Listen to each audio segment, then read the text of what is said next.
before the press conferences even start. I mean, we could talk for 45 minutes just about how atrocious the defense is. He's just picking the big guys. Jordan Mailata, he's huge. He'll be good later on. Josh Sweat, he's tall as hell and strong. Let's get him. We'll figure him out. It's working.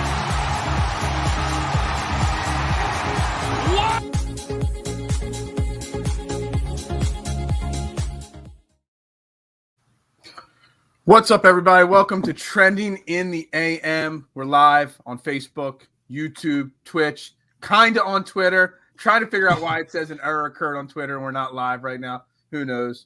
Maybe we will be eventually here. We'll someday figure this out. There's a totally new error message popping up on our screen. Yes. But we're live. Share it out. Make sure you head over to YouTube and Facebook. That way your comments can be heard. We're brought to you by Manscaped, the leader in men's grooming products. Make sure you check them out and use the promo code TRENDING at checkout. Get you 20% off and free shipping and lets them know that we sent you over here from Trending in the AM. We want to make sure they know that. So holidays are right around the corner. Make sure you head over there. Jeremy's back. His voice is rested. Yes. Too much talking in the morning. It has been. His voice, yeah. It's been I was on a streak for like 10 days straight in the morning shows, so I think my voice was a little bit messed up for yesterday, but I'm back in. I'm feeling good. That's good. That's good. We got lots to talk about today. Yes. Lots and lots to talk about. And a lot of positivity this morning as we head into the weekend. And I want to dive right into the first most important. If I had a soundboard right now, I'd have sound effects, but I don't have a soundboard. Bryce Harper, as expected, wins the National League MVP. Yes, that was an amazing. I mean, we all saw it coming for the most part, but you know, it happened. It's official now. I got to cash my bet ticket. Very happy about that. I blew it all on the Thursday night football game, but you know, I still got to cash the ticket. Bryce Harper wins the MVP. Jeremy, any doubt in your mind that it was the right decision? No, there was not much doubt in my mind. And once they announced that Mike Schmidt was the one announcing it, that pretty much gave it away. I had 100% faith then that Bryce Harper was going to win the MVP. But even without that, when you look at all the numbers, I mean, he was just out of the top three. He was the most valuable player on any of those teams. He had the best numbers, and he actually had the best record out of the three teams. Believe it or not, their team had the best record, and it was because of him. Had a great second half of this season. Bryce Harper actually didn't even make the All-Star game this year, and he still came out and won MVP. He really carried this Phillies team, and I'm really happy we got to see some recognition for this year. I know the Zach Wheeler Cy Young vote, very close vote, only lost by a few votes over there for the Cy Young, but finally getting some recognition. We didn't make playoffs, didn't get a Cy Young. Getting an MVP feels really good. At least we got something to be really happy about this offseason with the Phillies. But Bryce Harper was very deserving. There was no doubt in my mind. The other guys, it just They had great seasons. I don't want to take that away from them at all. Yeah. Tatis and Soto had really good years, but Bryce Harper just really had, when you look at his numbers, he just had a really terrific season. Something that we might not see Harper do again for a good bit. So it was a very good moment. A little bit of chills if you saw the Bryce Harper reaction. He was very happy about it. Had his parents and his wife around, so it was a really good moment, and just happy Bryce Harper got something out of it. I'm really happy. Absolutely. So I just want to read some of his quotes here, talking about, you know, winning the award and what it means to Philadelphia and the fans and stuff like that. All they want you to do is work hard. They want you to play hard. They want you to work hard. They want no BS. They just want you to work hard each night and try to win and try to be a great player every single night. I respect that, and I love that. They let you know how they feel each and every night, and I love that as well. And he went on to say he made no mistake in signing that 13-year deal to be in Philadelphia. I mean, that right there, I mean, not to get on a side tangent, but that right there is a little bit of a dig there to Ben Simmons almost to an extent. Yeah. You know, because look, you come in or Carson Wentz or any of the people that say they don't want to come to Philadelphia because of the fan base. That right there shows. All you got to do is work hard. You got to have the right mentality to play here. But when you do and you put that effort and work hard, the fans reward you and the fans cheer you and the fans will, you know, show you the love that you deserve. No, exactly. And kind of with Bryce Harper, something that I did show doubt with on when me and George were consistently doing Diamond Talk. when that was going on, I was a little bit worried about Bryce Harper if he wanted to stay on this team. If Bryce Harper wasn't on this team would have been really bad. This is not a very good baseball team. And something I was worried about was, hey, if this trend continues to happen, he wants to win. Wherever he went, he wanted to win. And he came to Philly, and he thought the management would have done a good enough job to be able to get him to win games. And they are trending upwards. So, it is a little bit heavy about that. But the fact they didn't make playoffs, I was like, if this happens again, like Bryce Harper might be like, hey, I might need to get traded. There is no trade clause, or there is no agreement upon trades for that, the entire 13-year deal. They have total faith in each other. But again, that was something that worried me. Like if Bryce Harper gets a little bit unhappy, he might just want to leave. But last night kind of gave me some closure. Says he has no doubt where he picked his team. So absolutely. I'm not worried about it anymore, but I was definitely worried about it before. So I'm happy. If Bryce Harper's happy, I'm happy. Happy Harp. Happy life. Let's just look at some of the names. He's one of only a few people to win 2 MVPs before his 29th birthday. Let me just give you some of these names. I'm sure you've seen this list, but just so people listen and see this: Mike Trout, Hall of Famer eventually. Albert Pujols, eventually a Hall of Famer. Bonds, minus his issues, would be in the Hall of Fame. Mm-hmm. Stan Musial, Hall of Famer. Ernie Banks, Hall of Famer. Johnny Bench, Hall of Famer. Joe DiMaggio, Hall of Famer. The only guy on this list that's not in the Hall of Fame or eventually will be in the Hall of Fame is Juan Gonzalez. And, we all know about Juan Gonzalez. This list of names, Roger Maris, Dale Murphy, Hal Newhouse, all these names are literally the legends of baseball. Now Bryce Harper's name is stamped right there with him. Yeah, and hopefully he's going to follow in their foot tracks even more. You know what I mean? Hopefully they can. He's already having a Hall of Fame career by the age that he's already at, and it's just going to continue happening. Bryce Harper's only been getting better. He even had a great year the year before, and some of these some casual fans will see and look at his batting average and be like, oh, his batting average is like the 260s. Like, that's not that good. Well, batting average isn't as important as some other stats. So he's done extremely well in Philly. He has exceeded my expectations. I'm even more happy than I thought I would be with the Harper signing. So I'm really just hoping he continues that trend, and he can just be just one of the greats. Saying Bryce Harper is going to retire as a Philly is just it's already a great feeling, and that's still 10 years in the future. Yeah, I was just like you when you were talking about from Diamond Talk there. I said the day that we signed Bryce Harper, I said, yes, we signed Bryce Harper. Then I instantly said, if we don't win immediately, he's going to want out or start grumbling to get out. But now after hearing him talk all this season and now again yesterday, I feel like he will be here for the long haul, and he will do what it takes to help convince and help get management to get this team in the right place. Yeah. But so here's my question. We have Bryce Harper, the reigning MVP now. We have Zach Wheeler, a guy that borderline almost won Cy Young. Some people could debate whether we didn't even get to talk about that. It was this close. Yep. And you take out his worst start of the year, and he probably wins the Cy Young. Yeah. But we still only won 82 games. I know we were in it, but we kind of tailed off at the end. So the fact that we have the MVP, a borderline Cy Young candidate, does that show how bad this team really is around them? Or does it show that we're that close because we have two of the great? Because in baseball, I think you need to have more. Now, you can't be – it's not like basketball where Allen Iverson can take a bunch of scrubs to the NBA Finals. Baseball, you need a team. Yes. You need pieces all over. So which way do you lean that having those two guys, what it says about the team and where they are at this moment? So it shows better than where we've been the past few years. That's what makes me happy about it. It shows that we're better than a few years ago. Does that mean we're a good team and that I have faith in this team? No. The Angels have had Mike Trout for 7 years now, haven't made the playoffs once, and Mike Trout is the best player in baseball. And they still also have Shohei Ohtani, who was the unanimous pick in the AL MVP yesterday. So they have two of the best players as well, and they still didn't make playoffs. Now, again, having those guys is only going to help us, of course, but it shows how bad this team is. And that is where I'm going to lean. That's something that I have been saying, and I will continue to say all offseason. This team it's really bad. You take away Harper, terrible team. You take away Zach Wheeler out of that rotation, he pitched 210 innings. The other two Cy Young candidates were at the 160s and 170s.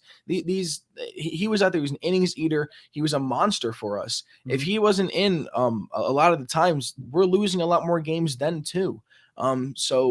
It really is just like the definition. We got carried by two players this year, and they got their recognition for it, and that's great and everything. But we got to start simmering down from that even, and just really show like this team is not good.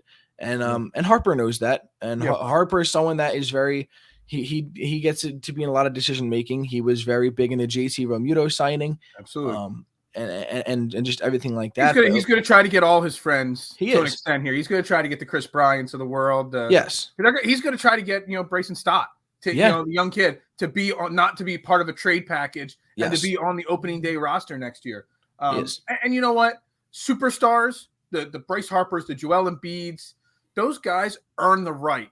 They do. To have that say in a franchise. When a franchise gives you that kind of money, to earn it. And to talk about money, everyone wants to talk about that 13-year deal. I don't think there is a better value in baseball right now than Bryce Harper's contract. Now, by year 12 of that, we might be talking differently. Yeah. But right now, to get a guy, a reigning MVP now, a guy that's now won 2 MVPs by the age of 29, the fact that he's making less than $30 million per year for the rest of his career, that's a steal. In 2 more years, that's going to be like a mid-level contract. So I got to hand it to the front office about getting him for the price they did, because you got to steal the player. You got one of the greatest players in baseball at a great price. And, anybody that says that that's a bad contract has no understanding of what average annual salaries are like in the sport. Again, and just like John Middleton was saying before he made the Harper signing, he said, I'm willing to spend stupid money. And I've said this a million times. He said he's willing to spend stupid money. And again, signing Bryce Harper was not stupid money. That was the smartest money that we have ever put out to someone. And now Bryce Harper's contract, he's making like the 15th to 20th most money annually in the major leagues. So when you have the MVP, the 2-time MVP making that kind of money, 15th to 20th range, that's a steal. If you're getting an MVP making that much, like, I'm extremely happy with it. It was a great signing. That's the one thing Matt Klentak did. I don't think it was really on Klentak, so I'm really not going to give him credit. I think that was more honest. I really do think it was more of Gabe Kapler. I really think that Bryce Harper liked this team a lot because he liked how Gabe Kapler managed. Did you see Bryce Harper shout out Gabe Kapler when he won Coach of the Year? He even put in a little shot and said no one deserved it more. You know what I mean? So maybe. I would really love to know more of the details of the inner relationship between Bryce Harper and Joe Girardi. Yeah, so you can see that Bryce Harper did like Gabe Kapler and have a good relationship with him. And I've said it before, the body language of Joe Girardi and the dugout just didn't seem like they got along great. Which you don't have to get along with your boss. But there's that interaction that you saw with Kapler, that interaction we used to see with Charlie Manuel. You just don't see. You don't see the Jimmy Rollins buddying up next to Charlie Manuel talking. Exactly. You don't see that with Joe Girardi. You see Joe Girardi isolated, just doing what he does. Yeah, Joe Girardi. Obviously, it's hindsight 2020. Maybe we shouldn't have gotten rid of Kapler.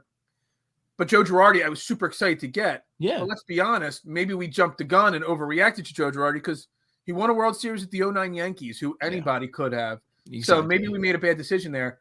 If Bryce Harper has so much say in decisions in free agency, I wonder if he has much to say with the coaching staff and stuff like that.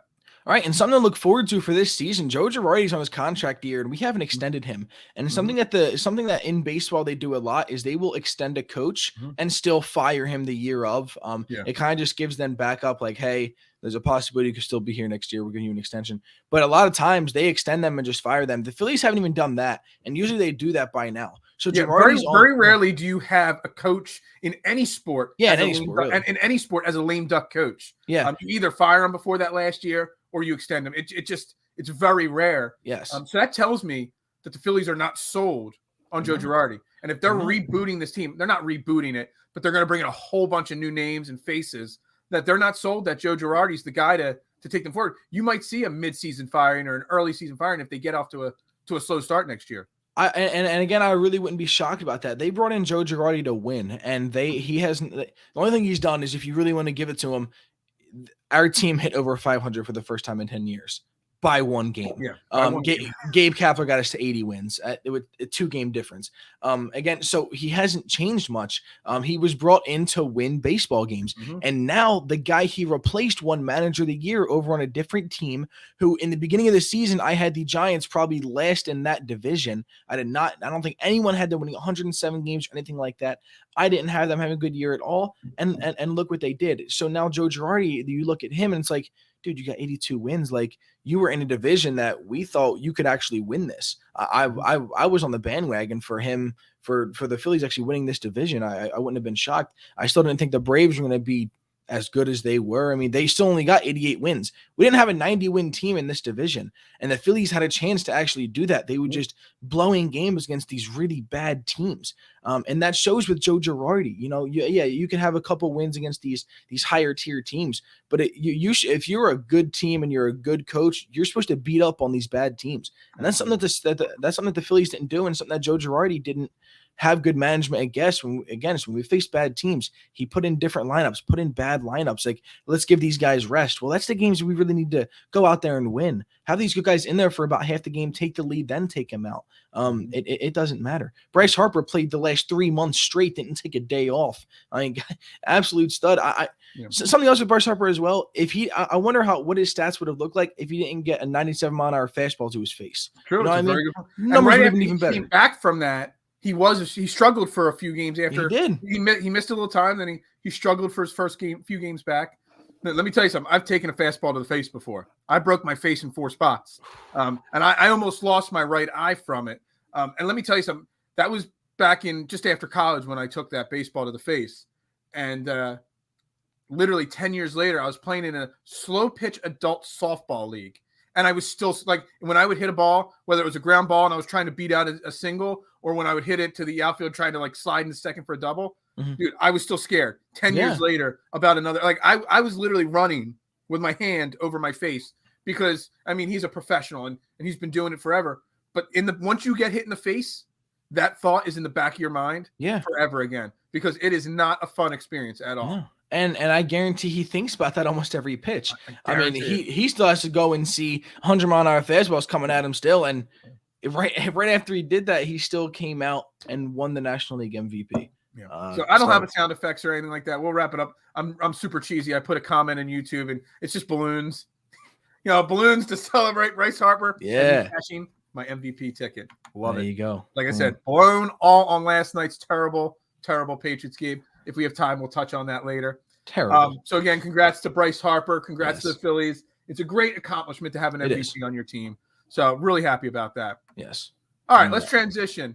5-game losing streak is over. Sixers beat the Nuggets last night, 103-89. Yes. Still shorthanded, but the Nuggets are a really good team on the road.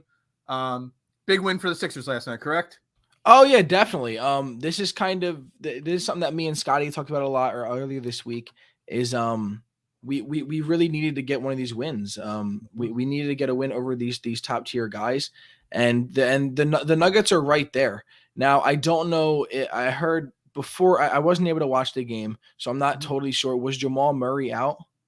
Let's see. I mean, is he still out? Yeah, he did not play last night. Yeah. So I know that was something that I was very looking forward to. If Jamal Murray was not playing, I definitely was going to feel a lot better. And as you can see, he did not play, and that definitely did help. But also Michael Porter Jr. didn't play. That's another important one. He did not. Yeah. So two of their big guys did not play, but again, two of our big guys, a lot of our big guys just didn't play. Yeah. Well, a lot of our guys didn't play, and the fact we were able to come out there and get a 14-point win over the Nuggets, and I know their guys weren't in, but again, just like I said, our guys also weren't in. So our guys have to step up. Their guys. If our guys have to step up, their guys have to step up. Exactly. So I'm very happy that we got a win over one of these two good teams that we faced these past couple of days. It's something that we definitely need. It's going to be a momentum boost. After this, we have a couple easier games, and getting at least one of these was very huge. Going to bring a lot of momentum going into the rest of this road trip. Something that we desperately needed. If we lost 6 straight, it would have been heartbreaking. And then something I did say was, if we do, I'd be okay with losing these 2 games as long as we win the next 2 against these not so good teams. It's the so I'm very happy we got at least one of them, and we're close to getting Matisse Thybulle back. It sounds yes, like we are. Joel, it does sound like Joel is still a struggle and, Yeah. and still hasn't cleared any protocols. So that's concerning there, because the longer he misses and the longer he's suffering from COVID, the worse his conditioning is going to be. The worse his, it's going to be a struggle to get him back. I mean, you look at Tobias Harris. I mean, you got all these guys playing major minutes. He only played 31 minutes last night, 8-18 shooting. I mean, there were still moments the last 2 games since he's been back that you could see he's still a little gassed, I guess. Yeah, he's a little out of it. Yeah, he's a little out of shape for it and all, and that's a side effect of everything right there. But I got to point it out. My man Tyrese Maxey, another strong game, but the last 2 games he's had a combined 2 turnovers. I think it's time to pull the plug on Tyrese Maxey. He had 0 yesterday, and then 2 the other game against Utah. That's 2 turnovers in 2 games. I mean, that's terrible. That's so against his standards of 0 turnovers every game. So we got to pull the plug on Tyrese Maxey, right? Tyrese Maxey is a star. He's an absolute star. Absolutely. That turnovers if already have most improved player award locked up. Yeah. I don't know who's doing the voting. Yeah, exactly. That turnover stat might be one of my favorite stats to keep track of this year. In any sport, I am loving just like there is times where I just look up Tyrese Maxey stats, not to see how long he played or how many points he scored, his 3-point percentage, nothing like that. I go and I'm like, let's see how many turnovers. 0. I feel why do we not have the turnover tracker? We need okay. You got to add the turnover tracker to the overlay on Sixers game. We will. We're gonna get that tracker going. Tyrese Maxey, absolutely. He led the team in scoring, 22 points, knocked down 2 or 3 from deep. Again, no turnovers, a block, a steal. You know what I love to see with Tyrese Maxey? Not just the confidence and the gaining he's doing on offense. We could tell 110% that he's been learning and working with Matisse Thybulle, because those he's getting blocks. Not every game, not 2 or 3 like Matisse Thybulle does, but that come from behind block of a defender as he's shooting. That's like Matisse's like go-to. I saw someone talk about recently that Matisse sometimes it almost makes you think he lets you go by him so then he can get you from behind with the block. And it's kind of like, it made me think for a second. But Tyrese is getting a little bit of that into his game too. It means he was working with Matisse on his defense a lot. Yeah, and I really love to see that. It's the little things. I talked about it with the Eagles game last week. Little things impress me. The turnovers, the block shots, the efficiency. That's what you go get 22. That is fantastic. The little things are what wins me over. And Tyrese Maxey's doing the little things to help this team big time. Oh yeah, 100%. And that's something he's going to have to work on. You want to be a starting point guard on this team. You want to continue that trend. You're already proving it, but the thing is, he's looking to get even better. And the fact that someone's going to come out and do that when he's already doing amazing things, like if he wasn't doing this, we wouldn't come out and say, why isn't Tyrese Maxey doing this? None of us would say that. But the thing is that he's still going out and doing it. Big difference from what we're used to the past 5 years. So seeing our star player go out and do these kind of things, it's very good to see that they're working on other things. Just like in other sports that we have. Bryce Harper came out. One of his bigger worries was that his fielding wasn't that great. He had a great arm, but his fielding wasn't that great. We saw him work on it, and now he is a premier defender over in right field. He's a really good defender. So just like Tyrese Maxey, he's working on the things that it's not a necessity, but it's going to make him a better player, and the fans are only going to love it more. So I totally love what he's doing, and he's going to continue doing it. And I love that the dude's only 21 years old. So much more time to see how much more he will improve. But a fantastic player that we got out of that draft. Okay. There was one interesting development in last night's game, and I know Sixers Twitter and Sixers social media is going to blow up today. It was already blowing up last night and early this morning. Paul Reed, B-Ball Paul, did not play last night. It was a coach's decision. Did not play. Charles Bassey got the backup center minutes, played 19 minutes, scored 12 points, 7 boards, 4 of which are offensive rebounds, had 3 block shots. What is with Sixers fans loving and jumping the gun on third-string centers? You had the Novel Pele or whatever his name was. You had Tony Bradley. Everybody was up in arms that we got rid of Tony Bradley. Then Paul Reed, oh, he's so great. Now he was swept under the rug for one game, and Bassey has a good game. And all of a sudden, everyone's like, oh, Bassey's the answer. Man, I Google searched nonstop, and I texted Scotty. I didn't get an answer from him. Why? Like, I couldn't find why Paul Reed didn't play. There was no reports that I could find online. And maybe they just thought it was time. Maybe it was a matchup. I'm not sure. But we talk about pumping the brakes on my trending for 4 quarters show this week. Pump the brakes on Charles Bassey. It was one game. Yes, he played well. Yes, he had 4 offensive rebounds. He had 3 blocks. He was a plus 20 on the plus minus, which is insane. He led the team in that category. But yeah, let's pump the brakes, guys. Parcero said it in the group chat this morning. Bassey's the future. Oh my God. That's exactly what I'm dressing right there. He was joking. Like he was joking after the comment. He did put LOL. I'm pretty sure he was joking. Maybe. But maybe.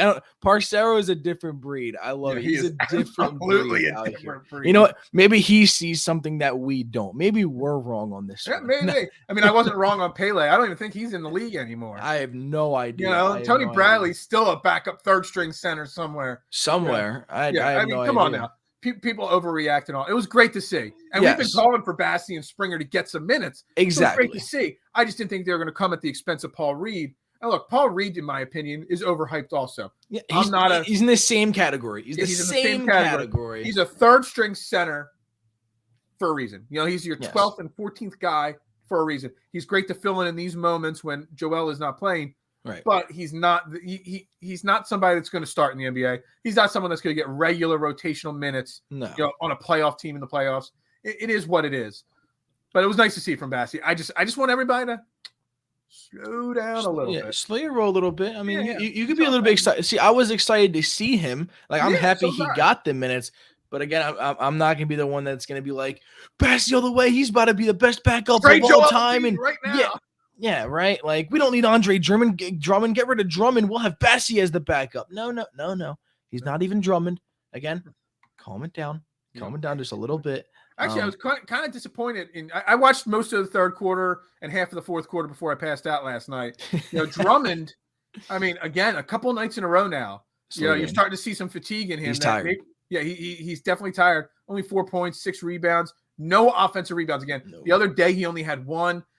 Yesterday, no offensive rebounds. That's his bread and butter. That put back on the offensive rebound. That shows that he's tired to me big time. No blocks, no steals, nothing like that.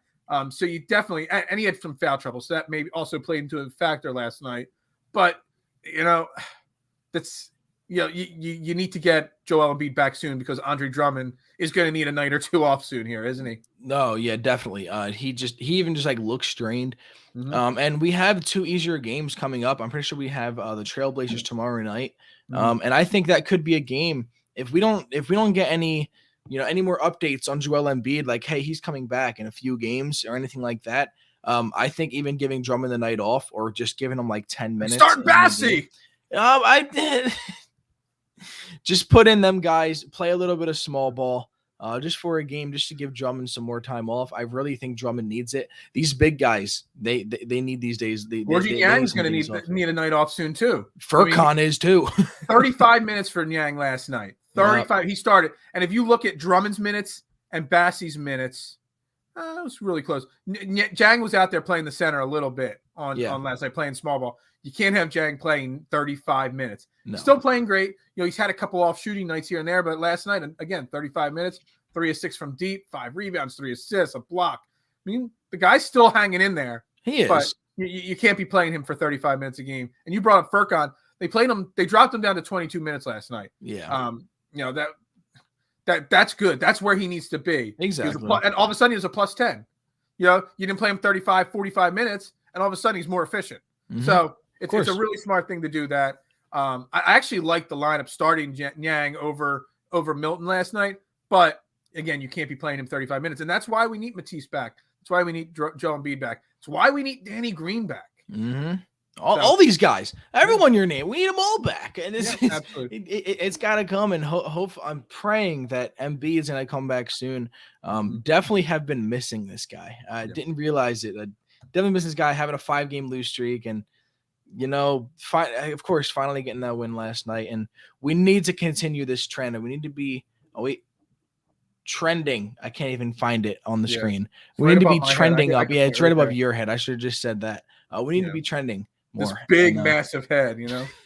You sit a lot closer to your computer screen than I do, and my head still looks bigger than yours. So one final little tidbit on the Sixers. I don't know if you saw it come across the screen, but the St. Joe's Hawks may be in NCAA violations. Did you see this? I did not see that. Because Ben Simmons practiced with the St. Joe's Hawks and scrimmaged with them. And I didn't know. Supposedly that's a violation. Ben Simmons was being fined for not going on the road trip and staying with the medical team that the Sixers have, and they're fining him. But he's shown walking around, St. Joe's Hawks campus, and then where it comes out that he was scrimmaging with them. Supposedly that's an NCAA violation. So not only is Ben Simmons screwing the Sixers, not only is Ben Simmons saying a big FU to the Sixers fans, but he's also screwing over one of the, St. Joe's is not a great basketball program anymore. No, but it's beloved. They're a fan favorite basketball program. People love to cheer the Hawks when they're playing. And he may have just screwed them over as well. I can't say I'm surprised. Final FU to the whole situation. I bet he knew that too. You know what I mean? I guarantee he knew that. And he was just like, you know what? We're going to screw over Philly in every way possible. And I'm never the type to think, hey, someone's out to get us. But you know what? I think Ben Simmons just finally just said, I'm out to get them. I'm going to take their beloved college over and just. I know you weren't on the show yesterday, but we had the two agents from Pro Level Sports Agents on the show, Vince and Alex. And at the end of our interview with them, I brought up the Ben Simmons situation. And Alex wasn't as familiar with the situation, but Vince was. And we all blame Rich Paul just as much as Ben Simmons. And Vince specifically said that Rich Paul's a different animal. So maybe it's a little different because Rich Paul's the agent of all agents for basketball players, one of the top agents in all of sports. But 99% of the time, the agent does what the player says. So all these issues and all these problems that keep piling up and whatnot, most likely is Ben Simmons' decisions. Everything that's happening. Like, I thought maybe Rich Paul's poorly advising Ben Simmons, but now Vince is the third agent I've spoken to on this topic, and they all say the same thing. Most likely Ben Simmons is saying, this is what I want to do, and Rich Paul's just enacting, his wishes, because that's what an agent's job is to do. Yeah. Advise them, but ultimately do what the player says. So it's really interesting to hear that from an agent's perspective. I'm like, is it Rich Paul's fault? And they're like, most likely no, it's not Rich Paul's fault, this whole situation. And I guarantee that Ben definitely talked to Rich Paul that he was going to go to St. Joe's and do whatever he was going to do there. And I guarantee Rich Paul was like, hey, this could mess up them in this way. And I guarantee Rich Paul said something. And Ben Simmons, I'm guessing he was like, I really don't care. I don't care. Ben Simmons is just digging himself into a deeper and deeper and deeper hole. And the longer this goes on, the more and more likely I feel that this is going. Daryl Morey made that joke, and we all just assumed it was a joke, that this could take all 4 years to get rid of him out of here. I mean, it's not going to take 4 years to get rid of him, but there's a chance this could drag on all season and into next offseason. It really could.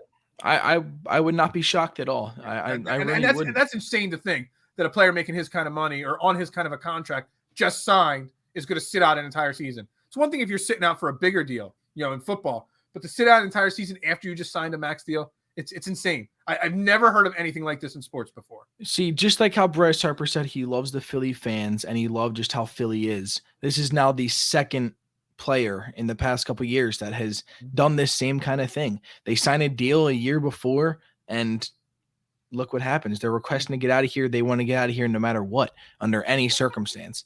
It's crazy. It's heartbreaking, and it's putting a bad rep on Philadelphia fans.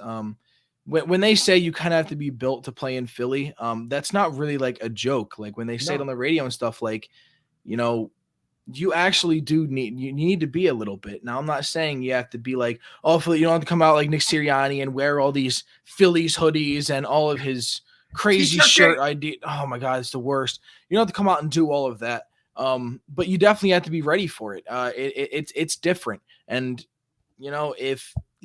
and these players know coming into it that it's going to be that way. They've heard all these other athletes talk about it. So if you're going to come here, you really need to be prepared for it. I'd be happy to bring anyone along. Did you see Marcus Spears' quote the other day, yesterday or 2 days ago? Jalen Hurts is built for it. You got to have thick skin, or you have to have a strong mental presence to be able to handle it. But you know what? You have to have that strong presence and strong personality to be here. But if you succeed here, even if you don't win a title here, if you just succeed and work hard, you will be celebrated. Look at Allen Iverson. Allen Iverson. I know it's a special situation because he's one of the greatest of all time, but he never won a title here, and he is celebrated as one of the greatest. I mean, Dr. J, he won a title here, and I would almost say that if you had, Dr. J next to Allen Iverson would probably get as big of a cheer, if not more of a cheer. I would say more. Rivers, because he did things right. He embodied Philadelphia, other than practice. He was other than practice. Practice. Yeah, exactly. I did do a poll recently, like in the offseason, the most overrated sayings in sports clips from interviews, and I said practice. That's the most overused thing there is. But anyway, that's a side tangent. But yeah, he didn't win a title, and he's still one of the most revered players in Philadelphia history. So you don't have to win. You just got to show that you work hard and care. And Ben Simmons, he just doesn't. Carson Wentz, it is what it is, Yeah. So Carson Wentz, let's talk Eagles real quick, 5-10 minutes. It's the last show before the Eagles-Saints big game. Mm-hmm. Let's get some thoughts down on the game. I just want to get your thoughts on what the keys are for the Eagles to win this game. They have not won yet at the Link, this year. And they're not going to go 0-4 at the Link. No. Is this the week that they do? And if they do, what are the keys that they do? As much as I want the Eagles to win, I think it's going to be more difficult than people think. I really do. I don't want to use the excuse. I'm going to, but I don't really want to. This Saints team with Trevor Siemian did come in and beat Tom Brady. And I know, it was under different circumstances. He came in the middle of the game. They weren't really, I guess, ready for Trevor Siemian. But again, it's Trevor Siemian.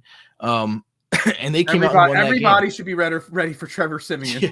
And last week, the Saints faced the Tennessee Titans, a top 3 team in the league, the best team in the AFC. They lost to the Titans by 2 points, and that was without Alvin Kamara. Now, I don't think there's been an update on Alvin Kamara. As you're talking, I'm bringing it up now to find out on Kamara, so give me a minute. Yes. So if Kamara is playing, I'd be 10 times even more worried. The fact they almost beat the best AFC team just by if they made a field goal, they could have won that game.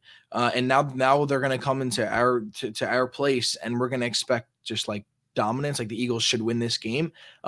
If we win, I still think that would be like an underdog type of thing. You know what I mean? I'm not sure what the bets are right now, but in my guess, I feel like we're probably the underdog. I have not been caught up on that at all, but here is the specific type up on DraftKings on Alvin Kamara.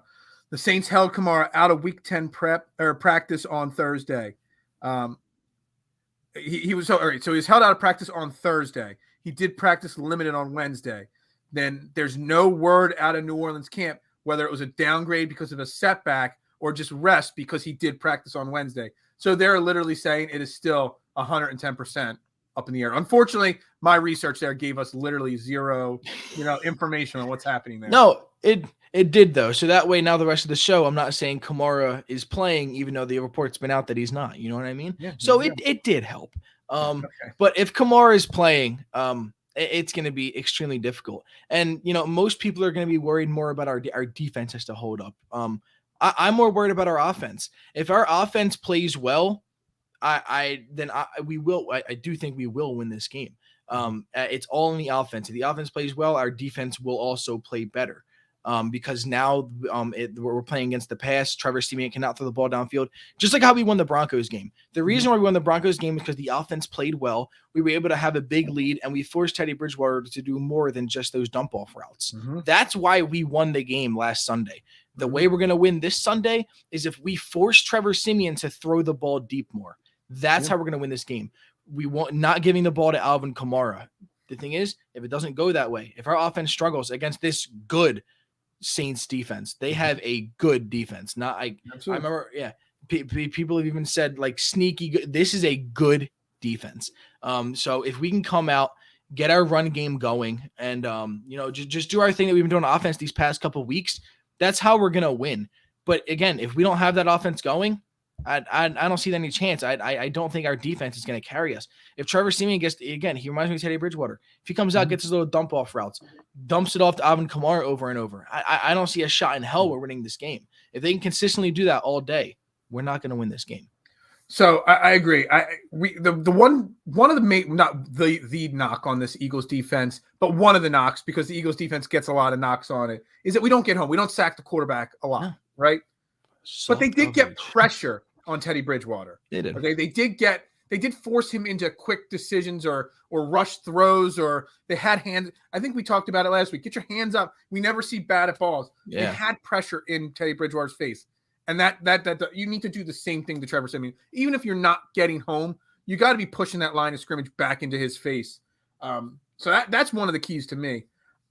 I know people always talk about how fantasy stats don't translate to real football results, but I think the one set of stats in fantasy football that can translate a little bit and you can get some information from is defensive stats in fantasy. Yeah. And you talk about this great Saints defense. And in fantasy purposes, they're ranked the 6th best fantasy defense this week out of the Sunday games. Because when you do DraftKings, they just take that 1 on 4 o'clock games and they lump them together. So they're the 6th ranked defense. Okay, that's obviously really good. So they're a really good defense, like we expect. They are now ranked the number 1 defense, not the Buccaneers, against stopping the run. So obviously that is, but they're 28th at stopping the wide receivers and 13th on quarterbacks. So this tells me that this is a game where Jalen Hurts is going to have to scramble and pass the ball a little bit more than running the ball. And that's fine. That's why sneakily I told everybody on DFS, no punt intended, Jalen Reagor scores a touchdown. Take him in fantasy this week. Jalen Reagor gets a touchdown this week. That's a side note. But on the other side of it, just as good as the Saints defense is, sneakily, extremely sneakily, the Eagles defense is actually not as bad as it seems. They are god-awful against the run, 24th ranked against the run. Obviously, 32nd against tight ends, but they're 4th at stopping opposing wide receivers. Right. Why is that? Because we got some of the best corners. Avonte Maddox is turning himself into one of the best slot corners in the league. Darius Slay is finally turning that corner. Yeah, Phil's wishing. Yeah, I am wishing that. You know what? 3 weeks ago, I think it was 3 weeks ago, I called a Matt Collins touchdown on my show. Oh God! And guess what? He scored a touchdown. I called it the next week. He scored 2 touchdowns in a row. On days I called him scoring a touchdown. Oh, it's all your fault. Matt Collins touchdown. I'm calling a Jalen Reagor touchdown. So I've been known to call those scrubs out on touchdowns. Just so you know, Drew. So 4th against wide receivers and 6th against quarterbacks. So they're going to stop Trevor Siemian. They're going to shut him down. I don't worry about that. I don't worry about that. The wide receivers. I worry, like you say, about Kamara being there and the tight end for Troutman. Troutman. Yeah, Adam Troutman. Who the hell that guy is? He was a rookie last year. He can look like Tony Gonzalez on Sunday. Yeah, and he probably will. Yeah, and he probably will. Troutman actually isn't. Troutman's someone that I looked at a lot last year. Not playing to the caliber that I wanted, or really, not really wanted, but that I projected. But Troutman was really good in college and everything.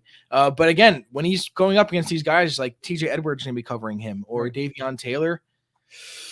So what these stats tell me are that the key to the game is pressuring Trevor Siemian, Alvin Kamara not playing, obviously, pressuring Trevor Siemian, and controlling the time of possession, just like we did last game, especially in the first half. You do that, we can pick apart this defense of the Saints a little bit, keep the ball out of Kamara's hands if he plays. That's the key. Yes. If Kamara doesn't play, the key is pressuring Trevor Siemian. If Kamara plays, time of possession is the key. And if those two things work out either way, I still think we have a really good chance to win. We do. Another big issue. We don't turn the ball over much, but we don't get turnovers either on defense. And last game, it was 1-1 turnovers. I'm going to say we won the turnover battle because of the blocked field goal. I'm going to consider that a turnover to an extent. It's not, but it's a big key moment from special teams and stopping them from scoring. So that kind of gave us a little edge there. And I think I have a lot more confidence this week than you do going into this game. That's good. And the way I view it, I really do think it is all dependent on Alvin Kamara. I really do. If Kamara plays this game, I'm just going to give the score prediction now. If Kamara plays this game, I think it's going to be high scoring. I think the Saints are going to score a lot of points, and they were going to be behind him the whole time and at least keep it close. So if Kamara plays, I'm going to say the score prediction like 34-28 is kind of my prediction. Saints. If the Saints winning 34-28 over the Eagles, if Kamara plays. Now, quote me on this too, because it's different. It's totally different if Kamara's playing or not. If he's not playing, I do have an Eagles win. I think the Eagles will win this game. I think it's going to be very close though, and I think it's going to be I think it's going to be less scoring. But I think it's going to be something like 24-21 Eagles if Kamara doesn't play. That's my prediction. Once we get the decision, keep me tracked on both of them, just so we know which one I'm sticking with. But all weekend I'm going to be staying with that. Just all depends on the Kamara. So I'm gonna tweet, because originally I said on Wednesday night 27-24 Eagles, but I'm thinking Wednesday night I was thinking Kamara's definitely not playing. So 27-24 if Kamara doesn't play. If Kamara plays but still just plays in a limited fashion and he can't handle his full workload, I still think the Eagles win 27-24. Now if Kamara plays fully 100%, they don't have any running backs behind him really. If he's out there for 60, 80, 90% of the snaps on offense, then yes, maybe my opinion changes and the Saints probably win something like 31-27. But I think the Eagles offense is capable of putting up 27 points this week against the Saints. I really do. And again, I think so too. We'll be able to pass on this team. If Jalen Hurts has his day. It's just a matter, Drew checking and saying 31-17 Eagles. Yeah, that's very, very possible right there. I normally say 30 is the max that I think this Eagles offense can score in a game, unless they're playing some, like when we play the Jets in a couple of weeks. I might put them up at like 75 points against the Jets defense, but that's another subject there. But yeah, 30 is like the max of me, so 31's right there. Yeah. Most weeks there for this Eagles offense. They're not gonna score any week 35, 41. There's just too many holes at wide receiver, tight end. Another key to the game, and my prediction 27-24, Dallas Goedert has to play. He has not cleared concussion. He has been working. He was running some routes yesterday and stuff like that, but he can't take contact yet. So that's another key. He's trending in the right direction, but we need Goedert to play, or we have no chance there. And real quick, so whenever I decide to bet on the Eagles, I don't like betting on any parlays on the Eagles, but I've done it twice this year now. First time I did it, I bet on Miles Sanders over however many yards it was. And it was the last leg of the parlay I needed, and he got injured. Heartbreaking. And last week, I decided to bet on the Eagles. And all I needed for the last leg of the parlay was a Dallas Goedert touchdout, and he got injured. All I needed was a Dallas Goedert 40 yards passing, receiving, and he had 25 on that catch, and that was it. So it cost me some money too. I am 100% done betting on any Eagles players, because I feel like I'm just gonna... I don't bet the Eagles. I'll sometimes do a same game parlay, but if I do a same game Eagles parlay, it's one of those things where it's $1 wins you like $70,000. I'll just go fun and go out of control with them. For the most part. Real quick before we wrap this show up here, Drew checking in on last night's game and how bad it was. Josh Rosen even got a pick six. 25-0. Patriots beat the Falcons. I'm personally not a Mac Jones fan. He was 22 of 26, but he did not do much. He wasn't very efficient. They only had one touchdown on offense, the Patriots. A couple field goals, a pick six of Josh Rosen after he came in because Matt Ryan was abysmal. So here's my question on last night's game, because we don't need to break down the X's and O. No. Is there a more disappointing, talented quarterback in the NFL in the last 15 years than Matt Ryan? Because Matt Ryan can sling the ball. You can. Matt Ryan, outside of taking the team to the Super Bowl one year and having the worst collapse in Super Bowl history, outside of that year, Matt Ryan has to be one of the most disappointing quarterbacks in a long time. No, yeah. I've always been a Matt Ryan guy, and for some reason I've always supported Boston College, their football program. Don't know why, and Matt Ryan went there. But I've never really been a huge Matt Ryan fan. I didn't really understand why he was always higher up, close to like the elite status. But again, I grew up watching all of these athletic quarterbacks play, and when I see Matt Ryan, I'm like, the only real good pocket passer I remember seeing is like Tom Brady. That's really about it. And Matt Ryan, he has had his decent years, but he has been very disappointing for the Falcons a long time. He's had talent. He has had talent. Jones, the Calvin Ridleys. I'm sure. I wouldn't go as far as saying Ryan Leaf there, Drew. Sorry. I'm not going to put him in the Ryan Leaf category just yet. That's a bit much. He did win an MVP, Matt Ryan. He's had Calvin Ridley. He's had these guys, running backs. He's had talent. Yeah, and he just seems to disappoint more times than not. Can't win the big games. He's he's just an average quarterback. He's an average quarterback that gets a lot of big hype. Yes, and the Falcons probably need to move on from him. Hey, I thought they should have in the beginning of the year. Yeah. I really thought they should have in the beginning of the year. I saw somebody tweet recently that Matt Ryan to Pittsburgh to take over for Ben Roethlisberger after the season. I mean, I get it, but he's going to have to go somewhere else next year. Yeah, but there's going to be a whole bunch of average quarterbacks, the Matt Ryans, the Jimmy G's of the world that are all available in the offseason, whether it's by trade or by free agency. So there's a whole lot of teams that need quarterbacks next year. Somebody's going to take a chance on Matt Ryan. See, Matt Ryan's going to need a really good offensive line, and I think he knows that. So I think going to Pittsburgh. Oh, okay. Imagine if Rodgers goes to Pittsburgh and Matt Ryan goes to Green Bay. Oh my God. So I was in an argument the other day or yesterday, actually, with people saying that Jalen Hurts is not going to be the starter next year. And I keep telling people he's going to be the starter next year if Russell Wilson doesn't happen because there's no better options. That's exactly and people are bringing up the Jimmy G's of the world. And while that's an exciting, not exciting, that's an upgrade immediately potentially for he might bring you one more win. Yeah. The future is not brighter by bringing in a Jimmy G or a Matt Ryan or anything like that. Oh my God. It just made me think that if the Eagles got rid of Jalen Hurts to bring in Matt Ryan, I'd be so mad. Blow my mind. I'd be like, dude, that is the worst decision in the world. Look, this Eagles team right now needs, I don't want to say young, but more someone that can run, someone that can get out of the pocket. If Matt Ryan was part of this team right now, I am terrified for him. Same thing with Jimmy G. Just like if Joe Flacco was in, would have been terrified if he was in.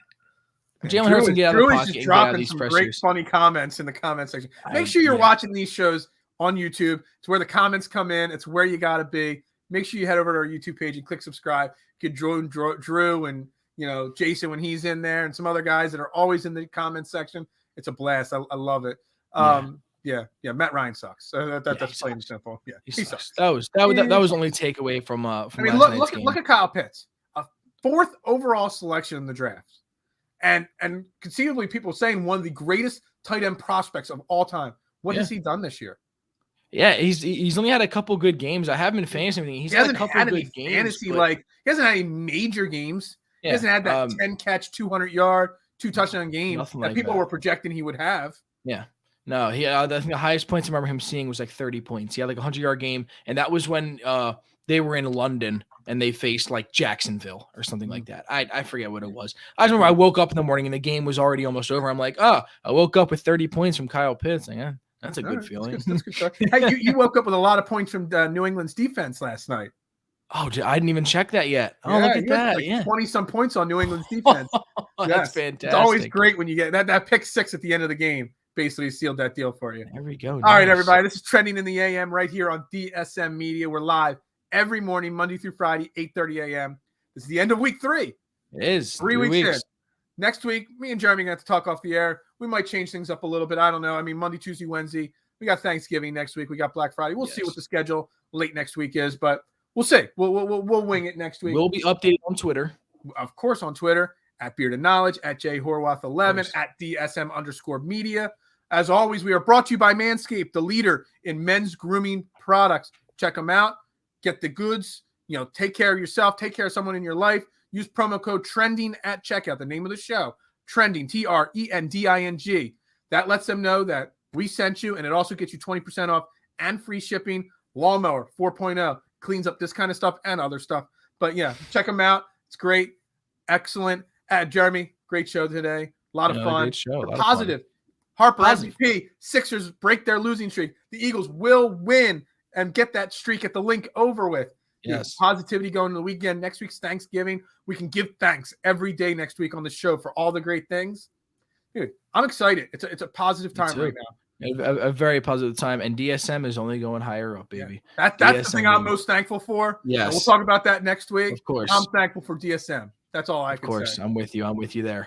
All right, everybody. Everybody have a great day. Enjoy your weekend. And as we end every show, go Birds.